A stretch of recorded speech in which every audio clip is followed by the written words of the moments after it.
siyeza and singasho ukuthi abeze abantu abasha weza amadoda sizokhuluma kuningi okubhekene namadoda okufanele kuyokhulunywa lapha bese siyabona ukuthi siphuma kanjani lezi zinto ebhekene nabantwana bethu ebhekene nesizwe ebhekene nendoda sisemidrand ngomhla ka 25 July sisuka eKZN basuka kompumalanga abantu siyathola amakhono eSwazini Eastern Cape ukhona dekhulumethu seSwitzerland selolani enedevaseko yeza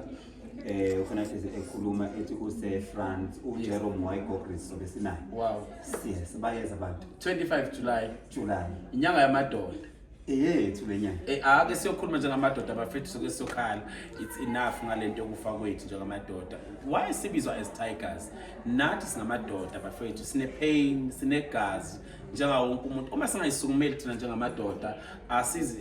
asisukumeleni ngoba uhulumeni ungathi usibekele emuva thina ubeke abantu besifazane phambili it's time ukuthi amadoda akhulunywe so umema wonke umuntu umema abafana abancane umema obaba ukuthi abaphume ngobuningi kodwa kukhulunywani lapha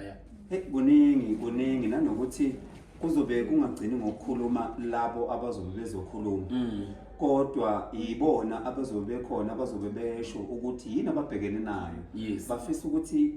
athendwe kanjani into yabo bese sihamba sihlala phansi ke siyayilungisa uhulumeni wethu ukuze ayizwe lento bese abone ukuthi angayisebenza kanjani ngoba sithi isikhathi abantu bekhala kodwa kungathi abanako njengamanje uhulumeni use ready ukuthi abasize kodwa manje sefuna ukuzwa kubo ukuthi yini abayiphethe thina ke sizovula leyo mnyango ukuthi khulumani madoda nithini uhulumeni wenu ulindile mamela ngizwe ngathi nithi sisetour niqala ngeGauteng this year nizoya yini kwamanye ama province khona ukuthi nami siyanifuna nakwanye province nakwamanye ama countries akukho la singafiki khona ngoba njengoba sitravela amazwe kusho khona ukuthi sidingeka yonke indawo ngoba akusi South Africa kuphela nakwamanye amazwe sikhona isimo esifana nalesi kodwa ke sifuna ukuqala kulama province ethu kuleli lethizwe silungise lona uma kwalungele lethizwe sizophuma nangaphandle futhi siqhubeke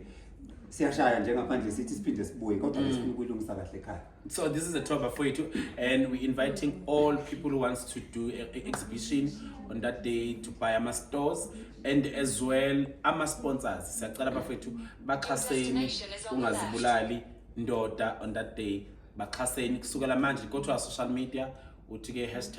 #ungazibulali ndoda 2026 and the booking lines if now you want to register abantu abaregister butwami abaregister namhlanje ngoba kuzobe kugcwele lapha ngizothola after party nizobeni nayo eyobenakele lapha kuthiwa after party amadoda odwa so ke bafethu ihleliwe le toilet ihleliwe bayicabange kahle abafethu bayihlele so we inviting onke amadoda ngeke phela siphele izingane zethu ngama drugs nakho konke. So people register now. It's easy. Just call 082799 0801 082799 on social media. Bakuthola ngobani?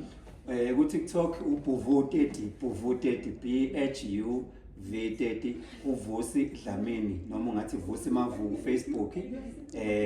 Vusi Mavuku Facebook mhlambe ke mawufuna ukungithinta ungathi 064 631 5723 064 631 5723. Mina ke kanti ngikululeka ngokwakhanya ku TikTok no Facebook and Instagram ungakwazi ukuthi uku-inbox uthi ke nami ufuna direction ufuna ukuregister sizosheshe iphele idolo bafethu nezihlalo ne-entrance siyobe siqala ngo-12